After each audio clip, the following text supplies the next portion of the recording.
Welcome back, ladies and gentlemen, to the latest edition of the Woke Bros. Of course, I'm your co-host, Big Wos, aka Wos and Nando, and I'm joined as always by my brother on the west side of Los Angeles, Nando Vila. What's going on, brother? Good, man. Just got back from New York, your hood, you know. Yes, sir. I was representing in the Big Apple, you know. That's what all the locals call it. Yes, sir. Yeah. The locals. Fucking great. Oh man, I great. saw that you was eating slices of pizza. I saw that you were getting yelled at by construction workers. Hey, I'm working over here. Hey. Oh. Hey man, shouts to all the ethnic white New Yorkers, man, Italians, Irish people, the Polish people. Dude, I was staying on Mulberry Street, and it's the San Gennaro Little Festival. Italy, of course, yeah. It was, but it's been taken over by Latinos, you know, like there's no Italians anymore, and it's all like guys. There's like one guy selling sausage and peppers, and like and then everyone else is like selling arepas and there's no Italians living in Manhattan anymore. That's done. They're all in the outer boroughs in New Jersey now. So that's just how that goes. Anyway, man, we got a big show today because again, man, it's been an incredible summer for labor. Obviously, we heavily covered the UPS workers and the Teamsters and their victory in their contract negotiation. And now the UAW, the United Auto Workers, have struck against the big three, man, Ford, GM, and whatever Chrysler's called now. And yeah, they're doing a stand-up strike. So, which means that they're not striking every single plant all at once. They're strategically, as the union president, Sean Fain, says, they want to deploy as little workers as possible to inflict as much harm as possible as to not deplete the strike fund so that they can keep it going as long as they possibly can. And yeah, man, they gave the bosses their demands, Nando, and we'll get into some of those demands. And the bosses were like, "Oh, screw that!" Their counter demands were not serious at all. Which, if any of you have had any negotiations with your bosses, their first offer is always going to be a pittance and crap. Like that's just what they're going to do every single time. And so they went on strike to be like, guys, you gotta come to the table in good faith, and actually negotiate with us and our legitimate union concerns. But yeah, man, this has been a long time coming.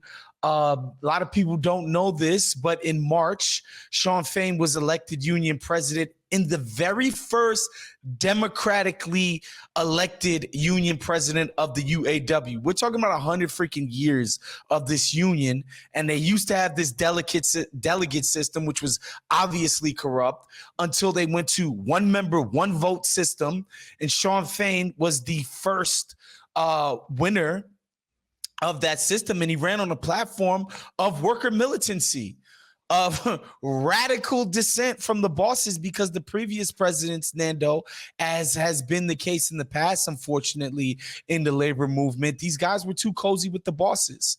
And so they were getting very unfavorable deals. Sean Fain ran a candidacy that was like, no, we're going to be way more militant. We're going to claw back some of our freaking benefits and wages.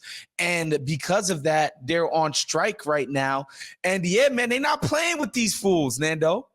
Yeah, no, I mean, I find it interesting that the two of the more powerful private sector unions in the country, especially the ones that kind of cut to the heart of American manufacturing and logistics, the Teamsters and the UAW, within a year, both had corrupt kind of a common leadership that is, conformist to the bosses. And that has been like that for decades, thrown out by reform militant labor leaders from within the rank and file. I think it's maybe the most encouraging political development in America in a long time. Like, I mean, in when I talk about a long time, I'm talking about like 30 years. I don't know, you know what I mean? Yeah. It is there is no, I mean, we've talked about it a million times in this show and it bears repeating. There is no progressive change ever anywhere in the world without organized militant labor. That's just that's the reality. You look at something like the civil rights movement. The leaders of the civil rights movement were inspirational heroes, but they needed the support. They were buttressed by the labor movement. By the 100%. labor movement. There's Exactly. no two ways about it. And that was key in getting those reforms across the finish line. It just doesn't happen. I mean, it just doesn't happen without labor. It just, nothing happens. I mean, the counterpoint to that is the inspirational and widespread protests after George Floyd. So the largest protests in the history of this country basically achieved nothing because they were not buttressed by labor. Wasn't buttressed by labor. Not that the labor movement didn't support them. It's just that the labor movement is weak. It's weak, and all of that dissent, Nando, it just evaporates into nothing if there's no organizing principle behind it. Like they're not tied to any institution whatsoever, right? Like when you see a lot of the something like the anti-abortion movement. Yeah. As much as we disagree with some of the more militant factions of that movement, it's organized by the damn church. Yeah. By evangelical Christianity in America. Like that's the institution. Or guns. They got the NRA. If you see the NRA as like a kind of labor union for gun owners, you know, you can kind of see it that way, and that it's obviously not the same thing, but it is a very well organized organization that can deliver meaningful votes to candidates in key races to actually flip the balance. They can move masses of people in a snap. They can get the message out. They could be like, this is what we're organizing against, and they can do it like that. And that's the benefit of an institution. But, before we get more into Shawn Fain, I just want to give people some numbers here, just a couple of numbers that you guys will love. One, I watched the clip online somewhere. I wish I would have saved it for today's show. But of course, CNBC, who is, folks, just so you know, CNBC is the enemy of labor, is the enemy of the American worker.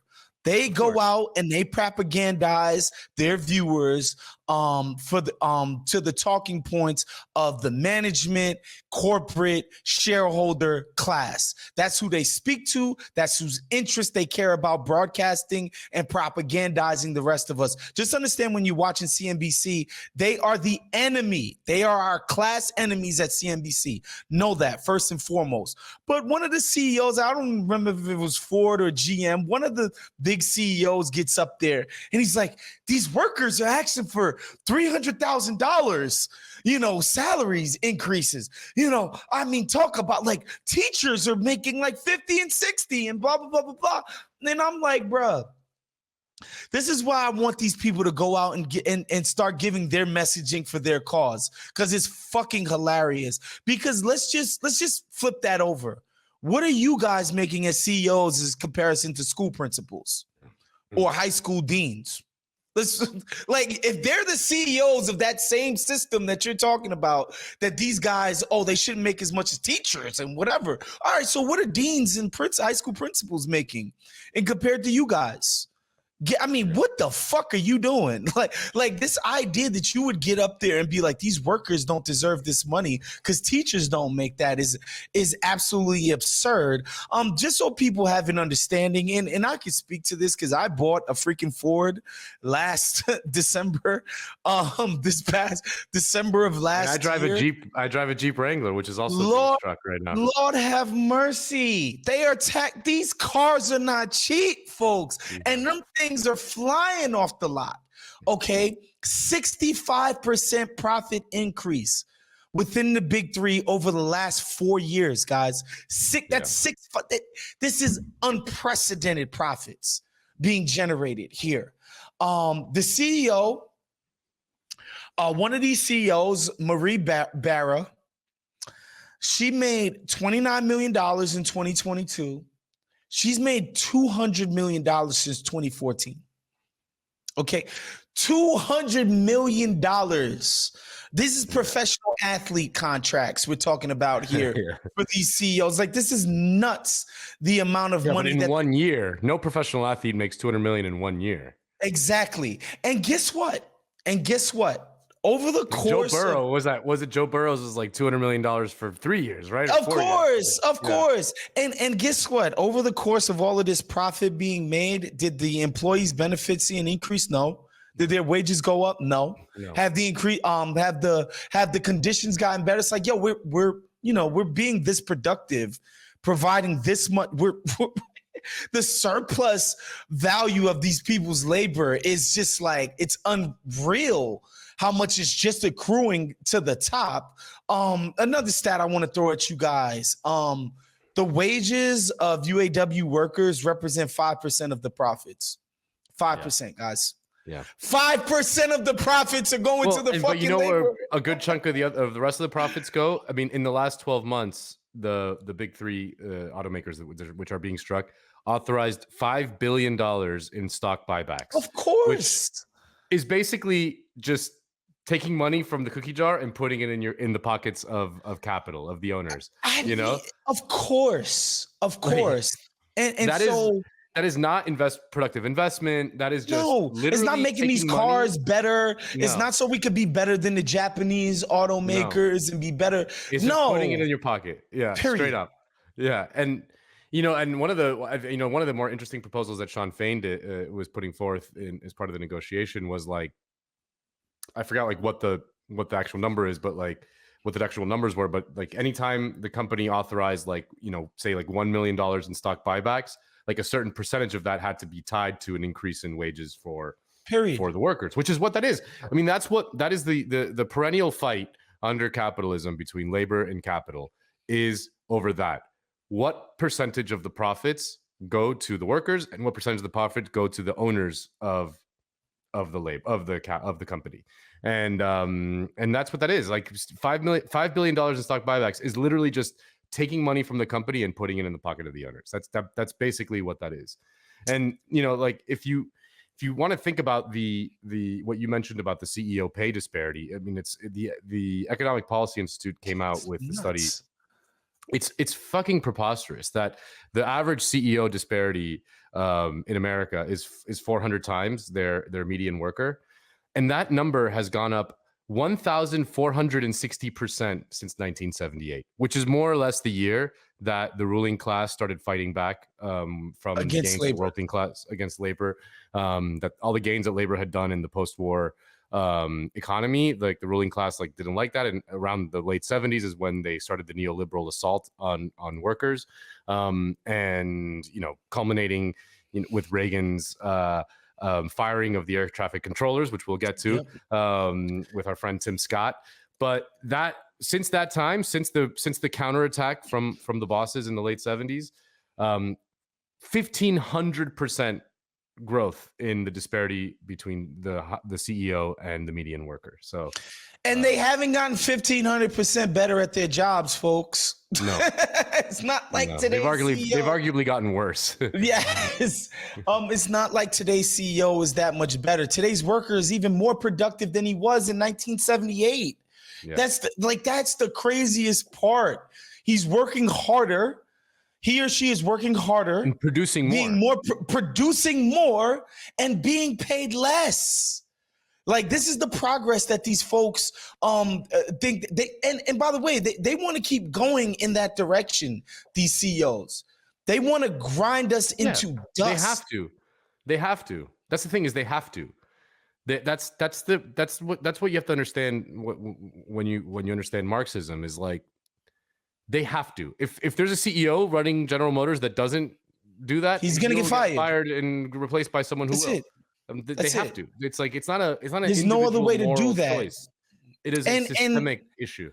And something that why me and Nando get so fired up and worked up about this thing is because these gains that these workers are fighting for, and by the way, since their first little wildcat strike, those offerings from management have only gotten better. Because guess what? They lose money by the day by doing this dumb shit. They are printing money right now. off of the backs of the work of these workers. And so when the workers are like, we're going to stop the freaking spigot.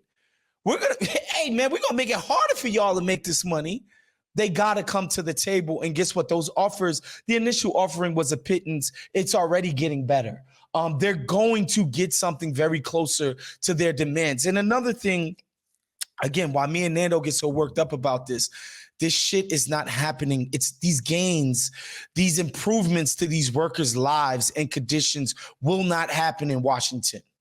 It's not going to happen. It doesn't matter who's the president. It doesn't matter who's controlling the House. Doesn't matter who's controlling the Senate. Doesn't matter who's in the Supreme Court. Yeah. These changes, these improvements will not accrue because of what's happening in Washington. As a matter of fact, Tim Scott, imaginary girlfriend having Tim Scott, Black Republican. we haven't gotten into the it's for another episode. We'll do a deep dive on the. We'll do a deep dive on Tim Scott and his imaginary girlfriend. But obviously, he's trying to be running. He's trying to be the candidate for the Republican Party in the next presidential campaign. He was at a campaign stop, got asked about UAW workers, and this was his response. Jerv, please cue that up for us with the big black bald-headed milk dud head ass Tim Scott. Ronald Reagan gave us a great example when federal employees decided they were going to strike.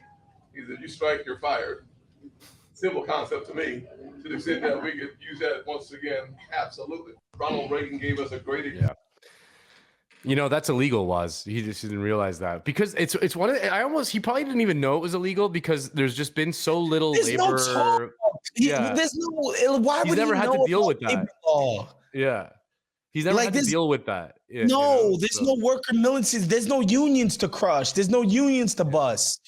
They so thoroughly just kicked union labor's ass over the last 3 decades that why would he be caught up on labor law?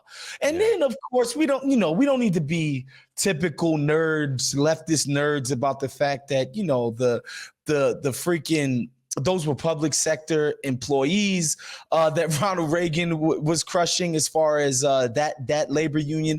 Obviously, the auto workers are private sector. And we don't even need to get into it, but the tone deaf nature of the idea that if workers go out and try to improve their conditions, they should just get fired. And this is why Donald Trump is just smarter than them. Because these things that are Republican orthodoxy, stuff like Medicare, stuff like Social Security, Republican orthodoxy that you should try to crush that at every turn. Donald Trump's like, nah, hell no, those are great. Let's keep them alive. Donald Trump's like, yo, I'm about to go check those UAW workers. Sometimes Republicans, a lot of Republicans get high on their own supply and they don't realize that a huge part of their agenda is unpopular and that they just they need to not talk about it ever. Not talk about it ever, just kind of quietly implement them in the shadows, but they forget and they don't know that they're so in their own bubble that they don't know that this shit is highly unpopular. Trump has way better political instincts than any of them because he's actually, this is a funny thing that's already happening with the Dems too, but he's saying he's going to go to the picket line and talk to the workers, he's probably not going to do it, but he said it though. He's talking about it. He's hinting towards it, et cetera. But, and then you mentioned abortion, Trump gets asked about abortion. He's like, yeah, I don't know. It's not he doesn't like to go in, he's like, I don't want to talk about that. It's just not, he knows that it's unpopular. And these Republicans just keep on, they just keep on stepping in it because they don't realize their agenda is super unpopular. And by the way, this whole Tim Scott, this is why you can't win. This idea that you're just gonna invoke Saint Ronnie there and anything ever that Ronald Reagan's ever said or done is perfect. It's just nuts. Bro, read the room, bro. Yeah. But Woz, I need to read from this Politico piece because when Trump said that, it threw the Dems into a tiff. When Trump said he was gonna go to the picket line, because in any other kind of European society with the left party, with the Social Democrats and wherever, and it's they're gonna fucking question. it's not even a Hello? question. Here the Dems are freaking out because they're like, well, should we send the labor secretary, or should we send like the undersecretary of the whatever, or should we send like an anonymous White House official, or should we send Joe Biden himself? Like, they just like don't know what to do because they're terrified of upsetting, you know, the bosses, both in the auto sector, but also just generally speaking, like the corporate class would see it as a huge betrayal if Biden went to the picket line. But Trump is like, yeah, fuck it, I'll go. I gotta win. I have to win. And this Politico piece quotes an anonymous Democratic strategist, and he says, like, quote, Trump scooped us. Now, if we announce we're going, it looks like we're just going because of Trump, said a National Democratic strategist. Because it is. It is. We waited too long. That's the challenge. And it's just so funny. Like, it's just like, it's just you know, it's just hilarious that there is this hemming and hawing from the Democrats, something that should be so blatantly obvious as like a very popular thing. Like, you see, there's been polling already, and I'll pull it up, but there's been polling already about like the popularity of the auto strike, and it's like in the fucking 70s. You know what I mean? You know, nuts. Like, yeah. What if the Dems just ran on that? Shit. You know. We can't get in the 70s for shit. Yeah. And the idea that and it's just, God, man, it just exposes the truth of the Democratic Party. Like, the idea that you have to hem and haw about something that is 70% polling in the 70s amongst voters about this thing that you're supposedly, allegedly already on the side of is nuts. It's just nuts. And I just want to give, because we do have to get out of here, but I do just want to quickly read off the workers' demands, just so folks understand what these folks are striking for. They want to restore a cost of living allowance that they gave up in the wake of the Great Recessions, concessions that were supposed to be temporary, but of course the bosses kept permanent. They're getting those back. A 40% raise in wages. The bosses countered with 20%. They said, go fuck yourself. Again, already that 20% is already going up, y'all, which is fantastic. Shortening the progression of temporary workers to receive full benefits and putting an end to tiers within the contracts. Again, the same thing as the UPS thing, this idea of creating this different tier and level of worker, which of course sows dissent. It sows disunity. We're getting rid of that. We want everybody to be on one accord and be afforded the same securities. Job security within the union's proposed working families protection plan, which would include the right to strike over plant closures, greater work-life balance through more paid time off and holidays. I will note that the Big Three has already acquiesced and said they'll give Juneteenth off. Yeah, hell yeah. Hell yeah. They've already agreed to give Juneteenth off, which I'm sure everybody loves. They want to ensure that the jobs that are created in the electric vehicle market are union jobs, which I think is big and is important because that's the future.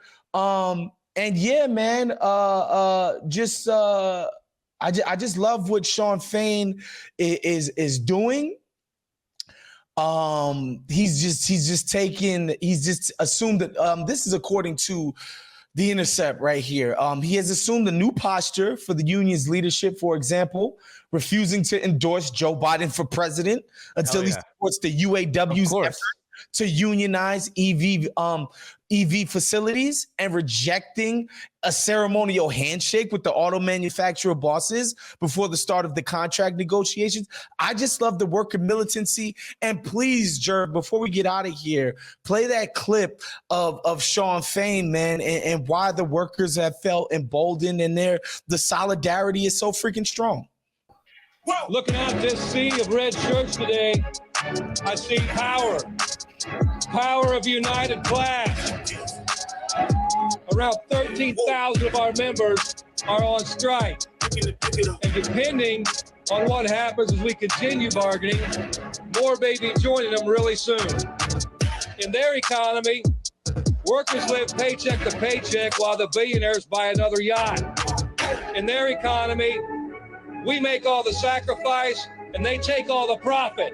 In their economy, one of our workers would have to work 400 years to make what a CEO makes in 1 year. So we're going to wreck their economy because it only works for the billionaire class. Yeah. You know who's scared? The corporate media is scared. The billionaire class is scared. And the big three is scared. They want to make you think you don't deserve your fair share. They want you to be afraid because they're afraid. They're afraid because they see their system where the billionaires keep everything crumbling. We have nothing to fear. I look around here, I see power, I see faith, and I see a working class that is fed up and fired up. I see working class people from all walks of life standing together. You all know what we need to do, and now the whole world knows what we need to do. When they tell us to sit down, we stand up. Yeah. I love it. It's fucking great. He's the man. He's the fucking man. And earlier we Jerv put up a graphic from a CNN poll, a very simple poll, and it just said, which side of this do you sympathize more? And it's 75% with the United Auto Workers, 19% with the U.S. auto companies, and 2% neither. It's just like people instinctively know what side they need to be on. It's just like the politicians don't know that. You know what I mean? Like imagine if the Democratic Party just kind of rallied around this and like how much popularity they would gain in the most crucial area of the country electorally, which is the Rust Belt, where they lost the election in 2016. Yeah. Because Hillary refused to go to a UAW meeting in as part of her campaign. Remember that? That was like a very calculated Democratic presidents. It's like a rite of passage. You go to the UAW thing because she wanted to quote unquote run up the score, Nando, in the rest of she was gonna run up the score because she was just gonna kick Donald Trump's ass up and down the country in the Electoral College. She wanted to run up the score because she just had them Rust Belt folks in the bag, Nando, which obviously proved to be untrue. So yeah, man, again, in a situation in our economy, in our country where things every day just look bleaker and bleaker for normal everyday Americans, this is the one ray of light that we have, man, is workers taking their lives into their own hands, man, and bringing capital to its knees. Yep. It's the only thing that matters in politics. This is the only thing that matters in politics. Like, stop watching MSNBC or CNN or whatever. This is like literally the only story that matters. Also, shouts to Ibrahim Kenji X. What's his name, man? For Ibrahim Kendi, the guy that how to be an anti-racist. Yeah. Oh, Lord have mercy. He wasted all them people's money, boy. He's doing class war by just stealing money from $43 million he ran through doing anti-racism. Lord have mercy. It's all a grift, folks. It's all a fucking grift, guys. Yeah. Is he going to go to the picket line? Is Ibrahim Kendi? Of course not. You shitting me? It's all a freaking grift. Anyway, guys, that's our show for today. Thank you for joining us. Shouts to our guy, John Gervais, man. Producer John Gervais keeping the trains running on time, and of course Nando Vila being the dreamboat out on the west side. We will see you guys next week. Peace. Later.